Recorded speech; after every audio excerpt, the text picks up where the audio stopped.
Hi, Max Brantley with the Arkansas Times on Friday, November the 10th. Slow day because it's a holiday for most people.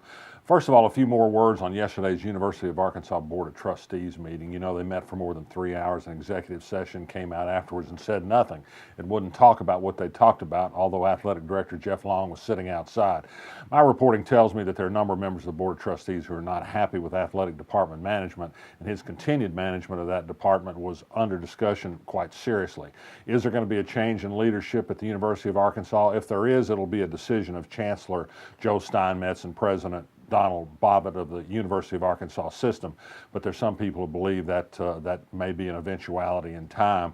There are complications because of what happens with the football coach, Brett Bielema, who's under fire currently. There are questions about future scheduling, about the playing of games in Little Rock. A lot of big issues on the table for the University of Arkansas.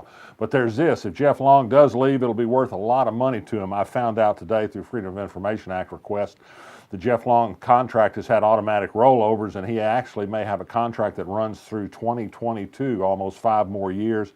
And if he should be told to leave for the convenience of the university, he'd get paid out $1 million a year for the time left on his contract. So that'd be good traveling music. Brett Bielema also could qualify for more than $5 million if they decide his services aren't needed any farther. Interesting story in New York Magazine today about the pending Senate tax bill, which was introduced yesterday.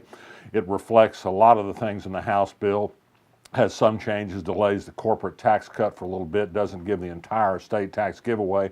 But here's the problem. New York Magazine says that bill is dead on arrival. It's the reason are Senate rules. It would increase the deficit in 10 years by more than $200 million a year. In theory, you have to have normal order to pass bills such as that. That is a full vote, and what can be filibustered, they can't get 60 votes to pass this bill unless they change the rules and do away with the filibuster. They haven't wanted to do that till date, but that's going to be one issue that'll arise if they are going to pass this bill. Interesting story in the New York Times today about Donald Trump's judicial nominees. There are Arkansas angles in there. His nominees have just been terrible extremists, some with no experience whatsoever, an unusual number ranked as unqualified by the American Bar Association, and they get lifetime appointments. That's a bad thing. Donald Trump may leave, but his judges won't. The Arkansas angles is one of the judges already approved is Little Rock native John Bush, who said a number of terrible things as a political columnist before he got this judgeship. And then there's another unqualified nominee from Nebraska who was held to be unqualified for his lack of collegiality, his bad reputation with fellow lawyers, and some pretty extreme views. He's from Nebraska. Cynthia Nance, a University of Arkansas law professor, did the investigation on him that found he was unqualified for her work. The Senate Judiciary Committee wants to rake her over the coals later this month. Some good news in North Little Rock. Mayor Joe Smith says they're going to announce Monday morning the location of a high-tech company with a new headquarters building, multi-story building on Main Street on what's now a vacant lot used for the farmers market there in Argenta. Won't say who it is just yet, but that'd be a big boon. It'll be an anchor for the so-called Argenta Plaza project, and the mayor hopes to get $4 million appropriated for that work Monday night before the city council meeting. Mark Martin, our Secretary of State, continues to figure in bad news. This is in connection with the Election Integrity Commission, the national commission appointed by Donald Trump to try and prove that there is voter fraud and try and prove he really did beat Hillary Clinton in the popular vote in the 2016 election.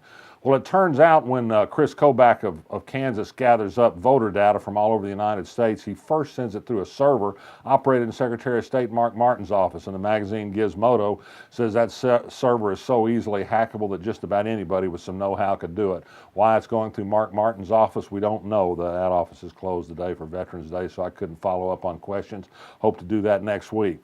Another Arkansan's making news. Jerry Jones, the Dallas Cowboys owner, he's threatening to sue the NFL. He's not happy about the suspension of his star running back, but he also has other problems, including declining viewership on TV. He thinks they need to change the commissioner, Roger Goodell.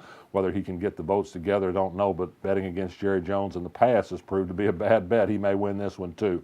And finally this, it is Veterans Day observed. Tomorrow marks the 11th hour, the 11th day of the 11th month when the World War I ended with the armistice with Germany. It's a sort of a day that means something to me because when that war ended, about 100 years ago, 99 years ago, my grandmother, Mabel Mueller, was on the front lines in France as a nurse, taking care of the wounded from the trench warfare. Her future husband, George Mueller, was not on the front lines. He would have been, but he was struck by influenza. So without the Muellers, who were good World War I veterans, I wouldn't be here today, for better or worse, depending on your point of view. I'm resisting. You keep at it. I'm Max Brantley. I'll be back next week.